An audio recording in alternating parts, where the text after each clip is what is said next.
It started. It's recording, sorry. Yeah, so you can start. Thank you, sir. Thank you so much. Thank you. So shall I make a start now, yeah? Yes, sir. So shall I start with the intro, sir? Yes, please. Yes. Good evening. This is Ignatius on behalf of Indian Medical Association, Medical Students Network, and Junior Doctors Network, and it gives me immense pleasure to welcome you all to the MedInfinite Conference 2020 here. It is with great honor that I now introduce to you our speaker for the day, and in fact, our first speaker in MedInfinite, Dr. Prabhu Rajendran, who will be enlightening us about pediatric multisystem inflammatory syndrome in post-COVID patients. Dr. Prabhu Rajendran graduated from the prestigious Institute of the Madras Medical College in Tamil Nadu and has been working in UK National Health Services, NHS, for the past 15 years. He is passionate general pediatrician with special interest in acute pediatrics and holds a postgraduate certification in pediatric gastroenterology from the Great Ormond Street Hospital, University College London. With his interest in child health policies, he works with the Royal College of Pediatrics and Child Health as an RCPCH ambassador. Sharing an equal passion towards the welfare of the BAME community, he holds the position of Honorable Vice Chairman of the World Tamil Organization, a registered charity organization established with the aim of promoting the welfare of the Tamil community in several aspects, especially in arts and culture. Sir has graciously allotted a dedicated question and answer session towards the end of this presentation. Once again, I will welcome you, sir, to take over the session and enlighten us with your knowledge. Please, sir. Thanks a lot, Raghu and Roshan, and I take this opportunity to thank the Indian Medical Association Tamil Nadu chapter for inviting me for this session. So as we had been talking about, my talk today is going to be about understanding PIMS TES. So this is an evolving concept, so I will take you through the basics, and then obviously I was planning to have a question and answer session, so we will try and see how it paints off based on the time. So what does PIMS stands for? PIMS is Pediatric Inflammatory Multisystem Syndrome, and we will talk about the TS later on.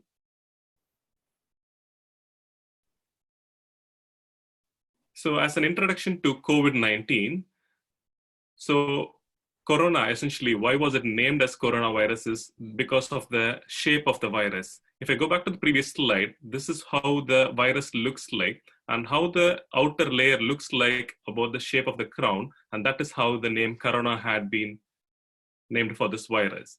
COVID stands for coronavirus disease. So what is COVID? Essentially, it is one of the types of SARS virus, which we know is the sudden acute respiratory syndrome virus. And this is particular virus which is causing the COVID is named as SARS-CoV-2. So as the name goes, it is one of the 7 types of coronavirus. We all have heard about the origin being the first cases were linked to a large live seafood and animal market in China, but the cause is still unknown to the researchers. The question then arises about being a pandemic where it has been spread to all over the world, why is it not the same virulence in every part of the world? So we all know as medical students, it is kind of a normal for a virus to change, or what we call in medical terms of mutation. So far, they've recognized 2 particular strains, namely mutant L and mutant S. The L type is the one which is known to have been causing the major catastrophe by being very severe in its effect. And the mutant type S is known to be less virulent. Lately, there have been questions arised about, are they really possible to have 2 mutations? But this is again an ongoing thing, as with everything with COVID. Coming in specific to COVID in children, right from the beginning, we knew children were less affected. And then what they say as it is only 2% of the children who are essentially being affected with COVID. And even in this 2%, they seem to be less severe. And what it says is, they have they've noticed that whatever severity this condition might be causing, those needing admission to the intensive care are really very rare, and it accounts to only 1%. And it is very good to know, though it is not good neither, the death is even more rare, and they give a quotient of 0.01%. There are reports stating that children have got 56% lower odds of catching an infection compared to the adults. We will come to this, why this lower odds ratio in children later on. But with this fact, what we can say is, if they are already very less in catching an infection, the transmission through children will play a very smaller role. This is significant when talking about children being sent to school and whether they will be spreading an infection. So this is where the significance comes from. I'm going to briefly touch upon the viral shedding, and I'll tell you why in a minute. Throat swabs and the nasopharyngeal aspirates are used to be finding out for the testing for the antigen by the PCR method, and this should be ideally done between day 6 to day 22 of the infection. If a throat swab is being done for the PCR before day 6, there is highly likely chance of having a false negative. Hence the significance that the testing for COVID with the throat swab and the NPA should be done between day 6 to 22. Now, the whole topic for today is going to revolve around the complications of COVID in children in particular. And this is because of the cytokine storm and how this causes the tissue damage in multiple organs. And this is all we are going to be talking about, the emerging phenomenon, which resembles very much the Kawasaki shock. Here to mention, it is not Kawasaki's disease. Kawasaki shock is a particular type complications of the Kawasaki's. Moving on to epidemiology and transmission.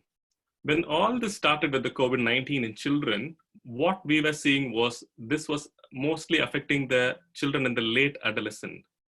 But over the last few months, with us getting more knowledge about and an understanding about the condition, we are seeing children of all ages are affected with this COVID-19. We see right from newborn babies to being positive, neonates, and to the teenagers. The symptom presentation might vary, but it does tend to affect all ages. Interestingly, a large number of these children appear asymptomatic. So that is the good side of things, but the concern rises here.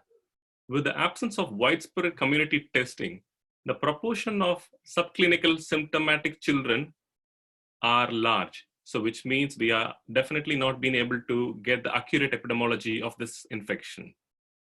Moving on to transmission, all it's been told is this COVID infection spreads by droplet and aerosols.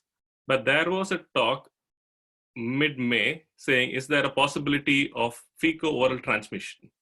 And this was based on the studies release which said about the virus RNA being detected in stool samples. And this was several weeks after the symptom had resolved. Then we had a research from Germany confirming that whatever the RNA which was detected was from the viral debris, and this is not the active virus. So as of now, it stands, it is going to be the transmission route is essentially from the droplet and aerosols. But again, further studies are still ongoing and we will wait for more information. Now moving on to the susceptibility. As we said earlier on, very little percentage of children are affected. Why is this? What gives the protection in children? There has been several plausible mechanisms which has been put forward, and all of them have been focusing on the lung physiology and the immune function. Let us talk about the first one. It's about the ACE2 receptors. These receptors are present in all cells in all organs of the body. And these are the ones which seems to appear to be the door as the entry point for the virus. The virus, when it is there in the aerosol, it reaches you, and then it appears to directly infect the cells in the body via these receptors, the ACE2 receptors. This is expressed in all organs, including the lungs. But what makes children less susceptible is the cells in the children's lungs express these receptors less than in comparison with the adult lungs. So this is one of the protective mechanism which is being told, has been put forward. Again, this is again being put forward. We are still waiting for more evidence and to confirm these things. The next thing to talk about the immune functions, how do they? With the thymic cells being present in the children, the T cell retention and the cross immunity the children have developed from previous infections to various common cold viruses, this is also being thought to be helpful in making children less susceptible. In particular, T cells, we know they are viral and immunomodulator response, and the higher the T cell, we have got higher interleukin 10, which provides an anti-inflammatory cytokine effect to have less effect of the infection. Here it is important to note this interleukin is an anti-inflammatory effect. But why do we get to this point of the hyperinflammatory syndrome like the PIMS? And this is where it gets interesting to know about the pathogenesis. There are two graphs here, and the one on the left talks about those with the mild disease, and on the right is talking about those one with the severe disease. And what are the factors which contribute to this inflammatory syndrome? And again, note, this is an hypothesis. The earlier interferon response with a rapid viral clearance and a less inflammation will mean that child will have only a mild disease or can even be asymptomatic. On the contrast, if they had a delayed interferon response and a slow viral clearance with more inflammation, those are the children who end up with having a severe disease, including the hyperinflammation syndrome. And I will tell about the MISC in a minute.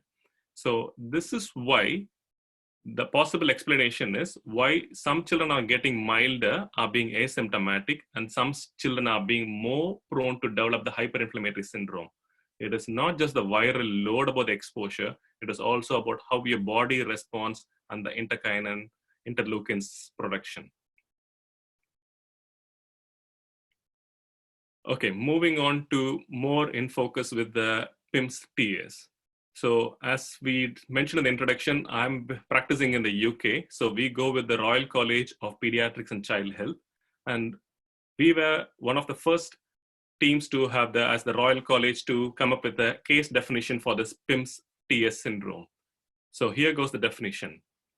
A child presenting with persistent fever, showing signs of inflammation, be it neutrophilia, having an elevated CRP, and lymphopenia, with evidence of single or multi-organ dysfunction with additional features. So this is the definition which the Royal College of Pediatrics and Child Health published in April about PIMS TS. It is important to note that we need to exclude any other microbial cause, such as a bacterial sepsis, toxic shock syndromes, and infections associated with myocarditis, such as enterovirus. Here in the UK, we do see a lot of viral infections, and in particular enterovirus causing myocarditis. Hence, it's very important to make sure we rule out both bacterial and viral causes. And the last point is like where I really want to make it clear, and one of the reasons I'm stressing on today's topic is about the PCR testing. So as per the definition from the Royal College of Pediatrics and Child Health in UK, the SARS-CoV-2 PCR testing may be positive or negative. I stress upon it can be maybe positive or negative. So this is about the antigen. And I'm telling you about why I'm stressing in the next few slides. I think like it'll become evident. Now that we know the definition, I think it'll be nice to have a quick background about how things all evolved over the last few months. The first ever case report of PIMS was published in US on the 7th of April, 2020. And this was based on a 6-month-old infant who was admitted with persistent fever and minimal respiratory symptoms. I'm stressing again minimal because it is not classical like an adult patient who has got respiratory symptoms. So since April, over the next few months, there seems to be a small cohort of children who were identified to have developed a significant systemic inflammatory response. Since then, we have got almost 300 plus. As I said, plus is because there are still numbers which have not been reported, who are suspected to have a classical Kawasakis disease or PIMS TS cases who are currently being investigated in Europe and North America. From all this experience over a limited period in the last few months, what we seem to understand is the management seems to be more time sensitive, which means there is this important significance that like we should be involving other teams about making onboard referrals as soon as possible and not wait for the test results to confirm. I thought it will be a quick refresher of Kawasaki's disease will be useful. We all know Kawasaki's disease has got a specific diagnostic criteria. Those children who have got a fever for at least 5 days and having 4 of the 5 classical criteria are the ones like who have a diagnosis of Kawasaki's disease. I think this picture was quite useful. So those 4 criteria as being A, the top left-hand corner picture showing bilateral conjunctival injection, and then picture in B and C shows the change in mucous membranes, and D showing pictures evidence of cervical lymphadenopathy, And in the E, this picture shows about the classical polymorphous rash. And lastly, they do have changes in the extremities, such as peripheral edema and peripheral erythema and periungual desquamation, that is skin peeling. So the classical definition for a classical Kawasaki's disease is fever for at least 5 days, plus 4 of these 5 features to be present. We will slowly understand why we are talking about this PIMS TS as a Kawasaki's-like disease or Kawasaki's shock syndrome. So the pathophysiology of Kawasaki's disease is, it is essentially a pediatric vasculitis. Though an infectious cause was generally suggested, we still don't know the definitive cause for the Kawasaki's disease.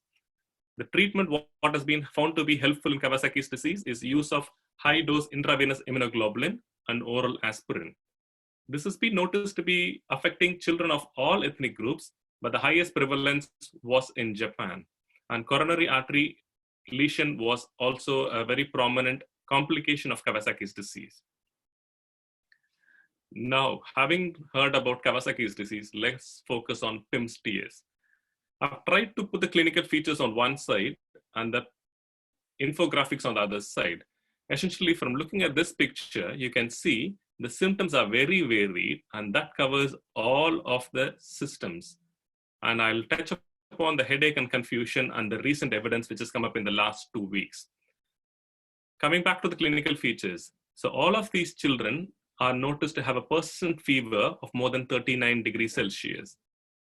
They mostly have cough coryzal symptoms, shortness of breath, lethargy, and they are reported to be off their feet, and also older children report myalgia.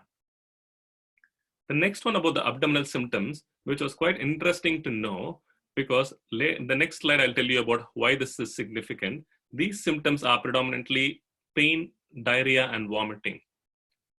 With these classical triad of pain, abdominal pain, diarrhea, and vomiting, many of these children were initially presenting to the surgical team as suspected appendicitis. And what had evolved was, on table, they found the appendix was normal, but they did notice that the colon looked inflamed. And that is how we started working upon the non-surgical causes, and PIMS was one of them. And these children do have rash and conjunctivitis. And again, this last part is where it's really important about children presenting with shock features. And this is where it talks about having a cardiac involvement. When they present with shock, always think about having cardiac involvement of the PIMS TS.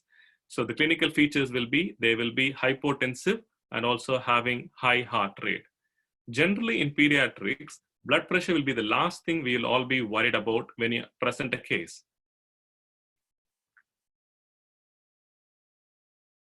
Sorry, my slide seems to have gone.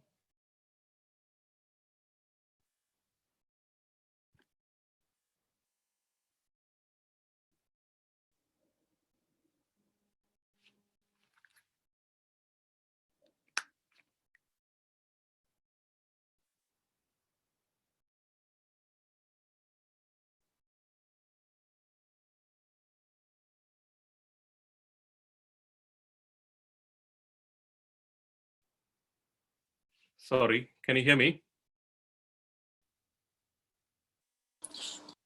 Yes, sir. Sorry about the technical thing. I don't know what happened.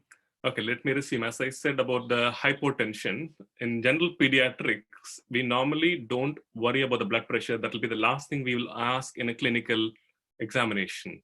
But here in this presentation, with the shock in mind, always look for tachycardia and hypotension.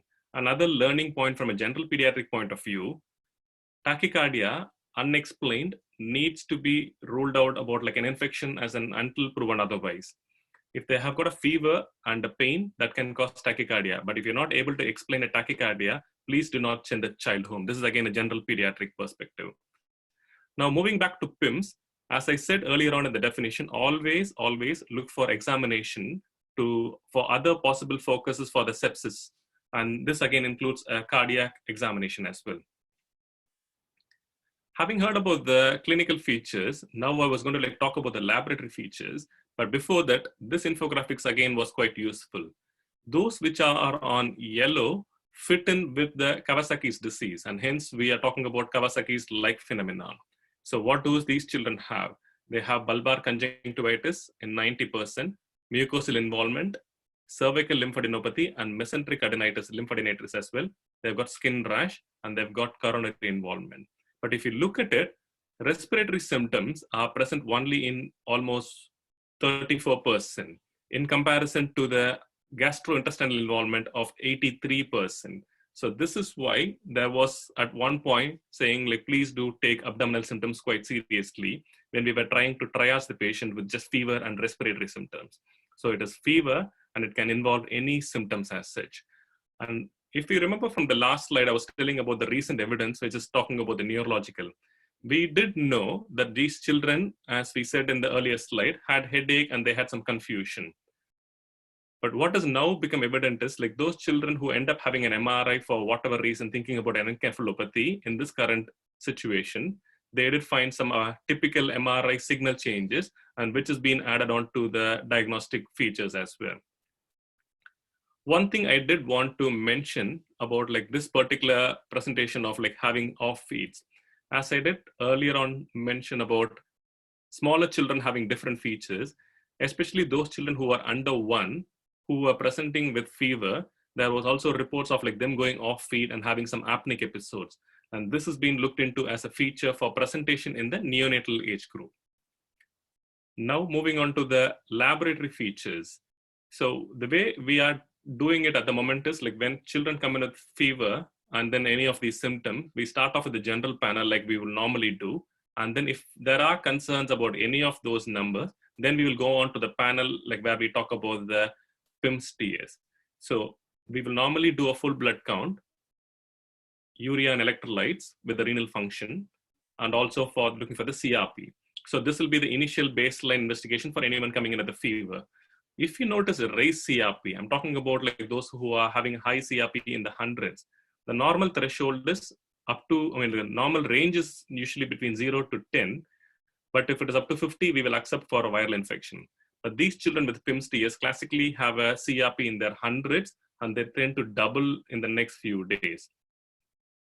And at the full blood count, different to the adult picture, they tend to have a lymphopenia and a neutrophilia, and the platelet counts can be normal or low. And there was also some renal involvement, and which will be shown as like renal dysfunction, and also hyponatremia like an SAADH picture. So this will be the picture, and then looking at the clinical presentation, then we will think about like having further investigations added. That will include ferritin, which again will be raised significantly. And this is also thought about as an inflammatory response, acute inflammatory response, same as the CRP, the C-reactive protein. Along with this one, we also notice that the children have had significant deranged clotting, and they will have raised D dimers. I'll tell you about the numbers in one of the examples I'll be talking later on. Those children who have a cardiac involvement, those children will have a raised troponin and a BNP. And these are investigations which is very rarely used in pediatrics. These are mostly used in adult patients with chest pain, angina, etc. But for us to do a troponin, like it means like, this is a trend which is being seen. And those are the children who present with shock, and there is a definite cardiac involvement. We are now trying to save some serum, because any child who comes in with a fever of unknown origin, we always routinely try and save some serum to look into further etiologies in progress. Now this slide is like something which I want to spend a little bit longer time on rather than like what you see on the screen. So we spoke about the clinical features and lab features, but in current situation with the COVID, we do two things. One is the PCR, which is either the throat swab or the NPA, which is looking for the antigen. And the other one is looking at the antibody, which means your body has already got the infection, and that is how, like you say, you had an exposure to COVID. So if you look at this, what we have seen is the antigen tested by the PCR has often been negative. But these children, going on for a few days down the lane, they do have the antibodies present in them. I hope like I've made sense in like what I wanted to stress here. So invariably of like what the clinical and lab features are suggesting, don't be put off by saying if the PCR is negative. For example, the throat swab or the NPA swab is negative for COVID, does not mean they have not had COVID. For some reason, these children do not show up having antigen being present, but they do have the antibodies in most of the children. And this is one of another reason why I wanted to talk about.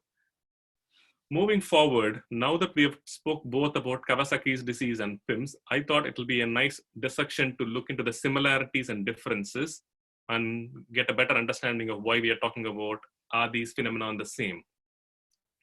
Now talking about the similarities. Both these conditions, be it Kawasaki's disease and the PIMS TES, are relatively uncommon and cause is not known. And there is no single specific diagnostic test to say this is it. And both of them have been found to cause damage to the coronary arteries. And we do know both of the conditions can lead to shock, and this is due to the impaired heart function. Now looking at the differences, how are they different? Kawasaki's disease mostly affects under 5s. And as I said at the beginning, we thought PIMS is like mostly affecting older children, but now we know it affects all age groups. And regarding the symptomatic presentation, the gastrointestinal symptoms predominate in the PIMS TS, and it's especially as abdominal pain. And again, like this temporary correlation with the SARS-CoV, we don't know, and the link is not fully been established, hence the name of PIMS TS, which stands for Pediatric Inflammatory Multisystem Syndrome, and the TS stands for Temporary Association with SARS-CoV-2. Now it will be always interesting to have some evidence-based literature discussions. This is one of the papers which was published from France, and this talks about the Kawasaki's like multisystem inflammatory syndrome in children. And what I wanted to focus on was, like, I mean, this was again like a small number to start off with if you criticize the paper as it, but again, this is early days, so this is quite acceptable. And they were talking about the features of the Kawasaki's disease and the Kawasaki's disease shock syndrome, because at that time, we didn't have any fancy names such as PIMS or the MISC. And all these 21 patients had noticeable gastrointestinal symptoms. That is when we started alerting, saying it is not always just the respiratory symptoms. Do watch out for gastrointestinal symptoms. So always like have a high threshold to look into more details. And what I wanted to signify is that almost 8 out of the 21 patients had positive PCR results. So it's only 8 out of the 21. But on the contrary, 19 of the 21 had antibodies. So this correlates with like what I was trying to establish before. So antigen being negative does not mean they have not had a COVID exposure. These children have got antibodies, so they do have had some exposure. And good to know that the clinical outcome, this was again in the early days, was favorable in all patients and still holds good. All of them make a good progress.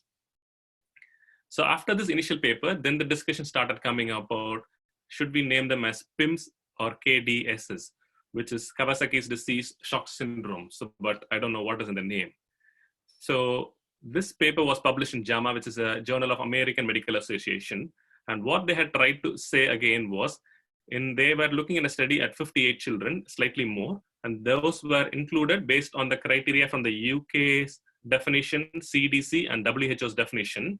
And they were particularly taking these children without requiring proof of having a COVID exposure and investigated the value of the requirement in an analysis. So this again supports that the results from the PCR test were positive only in 26%. So the antigen was found to be present only in 26% in comparison with almost 87% having the antibody. So it is not just based on the antigen. We want to say if you don't have an antigen, you're not got COVID. Please don't take it. You have to wait and treat it as COVID still. And then like these children have found to have mount an antibody response. And what is MISC? Like the PIMS, we named it in UK. In America, they came up with this name of multisystem inflammatory syndrome related to COVID. And this paper is from New York. I just like wanted to introduce this concept of having a different name. And essentially this again talks about the same thing. But I just like wanted to introduce the concept of the MISC as well, which is multisystem inflammatory syndrome related to COVID. And again, if you are to take one more message from here, this is when like things came into light saying, unlike Kawasaki's disease, which was more common in Japan, children of the BAME origin, which stands for the Black, Asian, and ethnic minority children, those were the children who are predominantly seem to have been affected by this hyperinflammatory post-COVID syndrome. Having spoke about all the different definitions, I thought it will be a good way to put them head on head. So on this, we have got the RCPCH definition from UK, and this was published in April.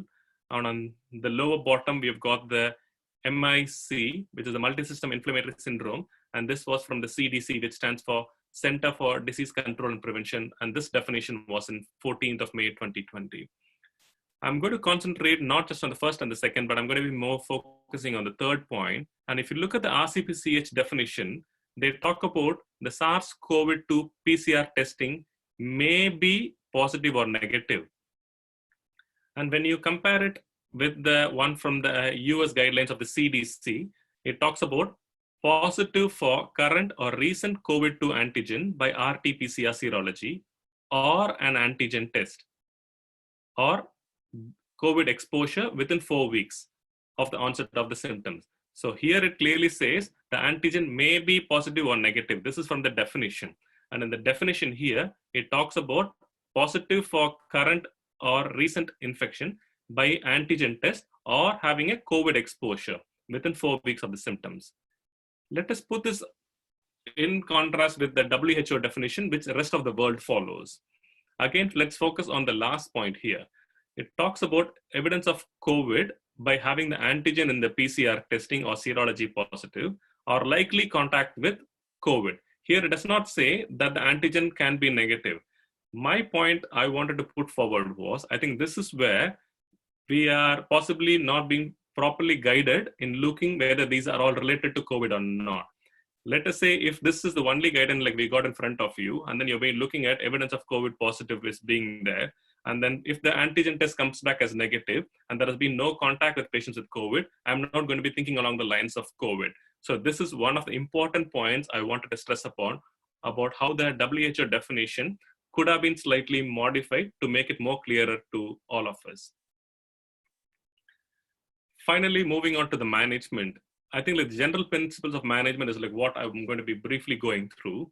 All of these children benefit from high quality general pediatric intensive care. Most of them are able to manage with just a high dependency care, but it's very minimal who need intensive care. And those are the children who present with shock and who benefit from intravenous immunoglobulin, having a short course of pulse IV methylprednisolone and aspirin. We know that the commonest presenting feature in critically ill children is shock. So always think outside the box. Just because it is COVID, we wouldn't be missing out on other children who present with meningitis or any other septic shock. So please have that in mind. The respiratory failure is not a common feature which is seen in PIMS TS. Abdominal imaging may be valuable to exclude significant abdominal pathology. And this is where, as I was talking earlier on, the surgical colleagues need to be aware that like not all that presents with the classical features of appendicitis is going to be appendicitis. So these children do end up in theater having their appendix removed, and in histology, they found it was not inflamed, and they do the general pediatricians. Those children who got cardiac features, we do say recommend for having a regular echocardiogram to track the cardiac dysfunction and monitor for the coronary artery abnormalities. Always, it is useful to have an MDT. So the multidisciplinary team approach should be encouraged, which is involving all the specialties which might be useful in giving an advice, be it cardiology, infectious disease, and here we use immunology along with rheumatology hand in hand, depending on where you work. This slide I just like put forward to say, like, again, every area region will have their own pathways, and this is like what we do in London region. And I'm going to quickly, like, this is a very busy slide. I don't expect you to go through all of this, but I thought I'll take you through what is really important. So child presenting with shock, if it is yes, then do think about PIMS TS and then have a discussion of the MDT earlier on. And these are the children who will benefit from intravenous immunoglobulin and the pulse methylprednisolone. If the children are not in shock, but they fulfill the criteria of the Kawasakis disease, then follow the Kawasakis disease guidance.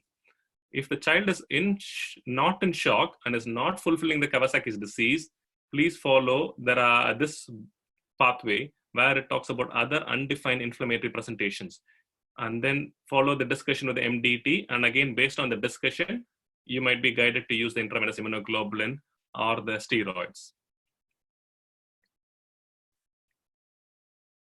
finally talking about the outcome. So how do these children respond to treatment? This is again from a very limited knowledge. Short term, we know they are making a very good progress. Their length of stay in the pediatric intensive care has been generally short, between 3 to 4 days, and great majority of the patients make it and then they are perfectly fine. Talking about the long-term complications, it is very limited information is available, so we'll have to wait and see how things turn out. And again, as I mentioned before, practice may change in the next few weeks and months as more evidence becomes available. And to be aware, as an evolving condition, all these children who are suspected should be considered for recruitment in research studies because we are still learning and we would want to know and get more knowledge about this. Touching about research trials and vaccines, where does this apply? Majority of these PIMS-TS children just need supportive HTU care and nothing more than that. But unfortunately, there is currently no specific treatment which is available or recommended, and there are many trials which are going on. I'm going to be talking about just the recovery trial, which I'm involved with, and this recovery stands for Randomized Evaluation of COVID-19 Therapy. And this is a study looking at multiple potential treatments. When the study was started, like we did involve all the other medicines which was in the adult limb, including the hydroxychloroquine and all those things. But currently, what we are trying to do is, these are the medications which we have been trying to see if it makes a difference. And those include azithromycin, dexamethasone, convalescent plasma, and tocilizumab. So convalescent plasma is, as you know, I'm just going to say one line about it. This is where blood is taken from a patient who is found to have an infection. So they would have mounted the antibody, and that is being used to produce, that is given into the patient to see if they are able to mount more antibody response. And talking about vaccines, again, I wouldn't say still early stages of the human trial. I think we are making steady progress, and we are hopeful that we will have something available by the end of the year, hopefully by September, October. And before I finish, I thought I'll just give an example. But again, this is a patient who had gone through the whole journey of full-blown PIMS-TS. So this is not what you're going to be facing in, day out, but this is someone who's made the full journey of going through the extensive complications and how they made a recovery. So talking it through, it is about an 11-year-old girl whose initial presentation to hospital was with 3-day history of fever, abdominal pain, diarrhea, myalgia, and having a neck swelling, which was the lymphadenopathy. She was a bit tachycardic, had a temperature spikes of 39 degrees, and not much tachypneic. The respiratory rate was between 20 to 30, which is acceptable for an 11-year-old.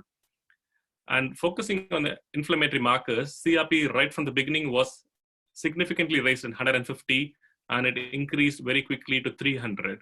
The D-dimers talks about the deranged clotting. It was already raised in the 2000, and the next day it made it to 5,000. The white cell count shows a clear picture of lymphopenia, which is what the trend we have been seeing in PIMS-TS children, and a neutrophilia. Platelets was initially normal, and then it started dropping. This child was found to be having antigen positive, so there was no doubt about it that we are dealing with a post-COVID syndrome or a COVID infection. She did have a surgical review given the feature of abdominal pain and diarrhea, and had an ultrasound scan which showed there was free fluid in it. And the CT of an abdomen showed thickened bowel walls and lymph nodes in there. So this takes us to the differential diagnosis of sepsis with an abdominal focus, or was it COVID we were dealing with, or should we be thinking about the other inflammatory conditions like the toxic shock syndrome? So the treatment was started with antibiotics, and she needed multiple fluid boluses. And in spite of having a 60 mils per kg fluid boluses, she continued to deteriorate, and hence she needed to be transferred to the pediatric intensive care because she needed multiple inotropic support to maintain her blood pressure. She did receive intravenous immunoglobulin, and an echocardiogram performed at the tertiary hospital confirmed she had a severe ventricular dysfunction, and her troponin was sky high in 2,500. Because of making poor response and with this picture, she was transferred further to a specialist center for receiving ECMO, which stands for extracorporeal membrane oxygenation.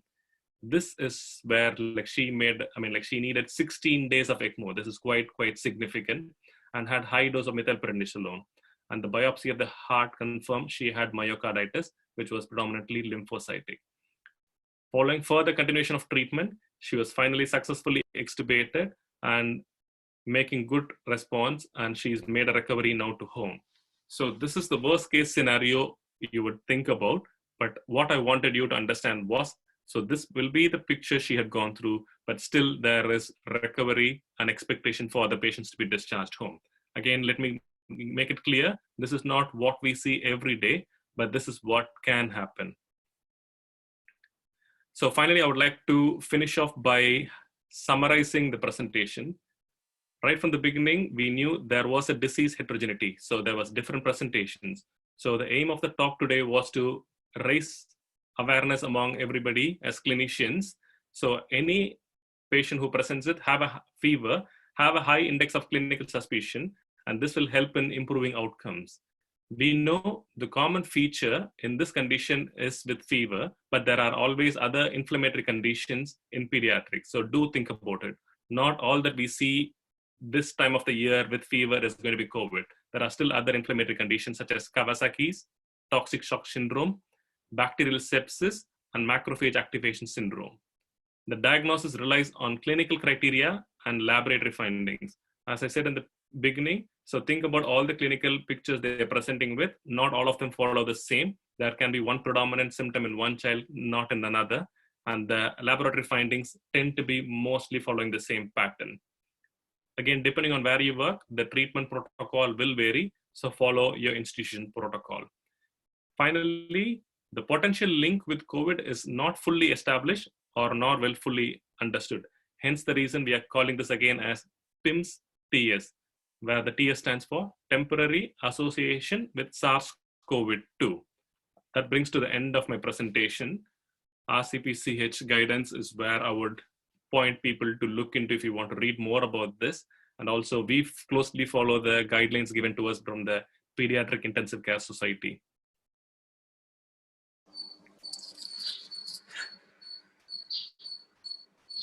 I think like that brings to the end of my presentation. Thank you, sir, for enlightening us about pediatric multisystem inflammatory syndrome in post-COVID patient. It was really a great session, and we were so excited about this session. And yes, sir.